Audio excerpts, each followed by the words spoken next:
What's going on, YouTube? It's Thierry VL Trillionaire Hustle, helping you build your financial muscle. Hey, I want to thank everybody who's been subscribing to the channel, man, liking, sharing. You know what I mean? Supporting your boy, man. Channel growing slowly but surely. But I appreciate everybody for real, man. But anyway, like, subscribe, comment down below, of course. And let's get the ball rolling today. So today I want to talk to you about stock splits, right? What is a stock split and who's actually winning in a stock split? There's two types of stock splits. It's conventional and then there's reverse. A conventional stock split is when a company goes from one share for $100 and they'll do like a 4-to-1 split, and they'll go from one share for $100 to 4 shares for $25 each. The value that you had in there doesn't change, but you just get more shares for the same amount of money, technically, right? Now, a reason why a company goes the conventional stock split route. Let's say the company was, let's say the company went from that one share for $100 and they went up to one share for $600. Now, that stops a lot of new investors from coming in to the company, right, to keep buying new shares, because the people who already got in at 100, they've made a lot of money. They're just sitting on the profit, probably ready to sell or whatever. So because they can't get new money, right? So they're gonna split the stock to make it more affordable for new investors, so they can get new blood, new money, and do what they need to do as a company. That's pretty much for some of the reasons why they'll do a stock split. Now there's the reverse stock split, which is when they go from 4 shares for $25 to 1 share for $100.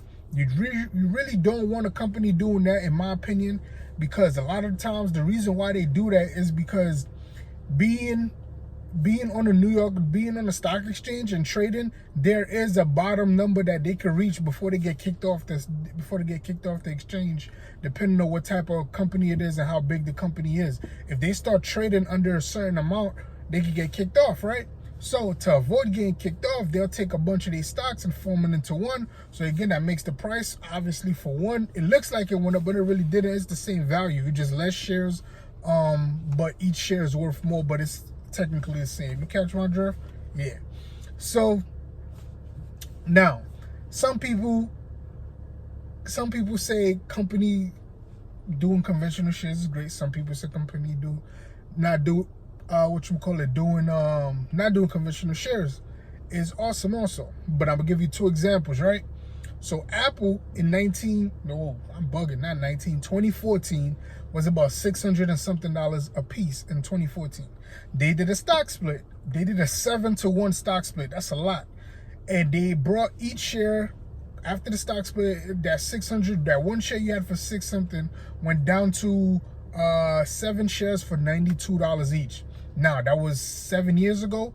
And in 7 years, they went from $92 to about $130 now. So they've made about $40 off that $90 they came down, which is about what, 35 to 40% return over the last 7 years. That's pretty awesome, right? That's pretty awesome. So that's Apple, what they did or whatever. The company's still growing. Can they get back to 600? I believe so. So that's what Apple did, right? Some people say, okay, that was great because a lot of people love Apple and they couldn't get in at 600, and a lot of people buying Apple stocks now. And I still think Apple is a solid buy. Solid buy. I'm not a financial advisor, of course, do your research, but I think Apple's a solid buy. Now, let's take another approach. Warren Buffett, my favorite investor of all time. He has a company, I'm pretty sure I made a video about it already, called Berkshire Hathaway. Berkshire Hathaway A is currently the most expensive stock currently selling on the stock market. It is worth over $330,000 a share. One piece is worth over $330,000. Now, that's about the average cost of a home in America. One share of that company, $330,000 a share, and they don't even pay a dividend, right? So there was at one point they wanted him to split that stock.